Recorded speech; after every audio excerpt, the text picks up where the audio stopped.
Scott, reunited at Darlow with your former Gateshead manager and York manager.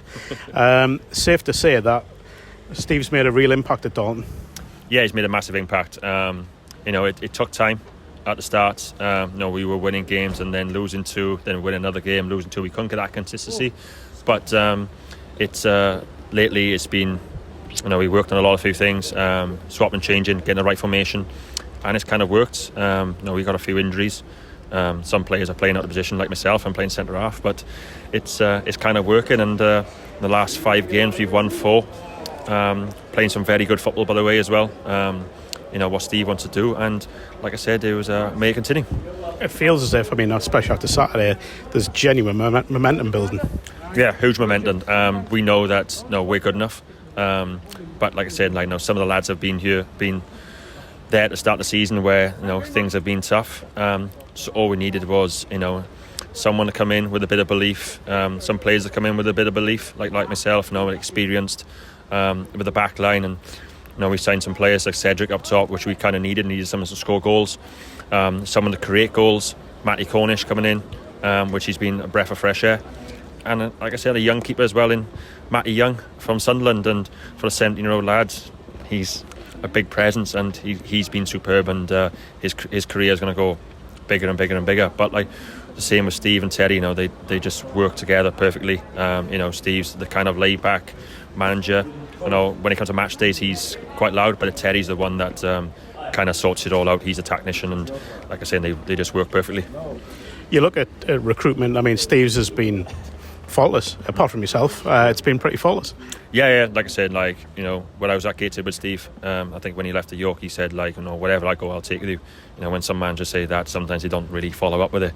And to be fair, he took me to York, and then when he did sign for Darlow, I remember my dad ringing me saying, you expect a phone call tomorrow? I said, no, I won't get one. But I did, and it was something that I wanted to do. For me, I wanted to play football. Worked hard to get back from injury. But it was going to play for a manager who wants me. Like I say, all the players at Darlow are calling me my dad, because he takes me everywhere. But that's what we like. We're good mates, and he knows that I'm going to work hard for him, and he's going to do whatever right for me. So it's a great partnership, to be honest, and like I said, may it continue. Obviously played against Darlington on a number of occasions during your career, but to experience the club internally, a great club with a great fan base that are just so keen for success and for more progress, and you must be delighted with how it's gone so far.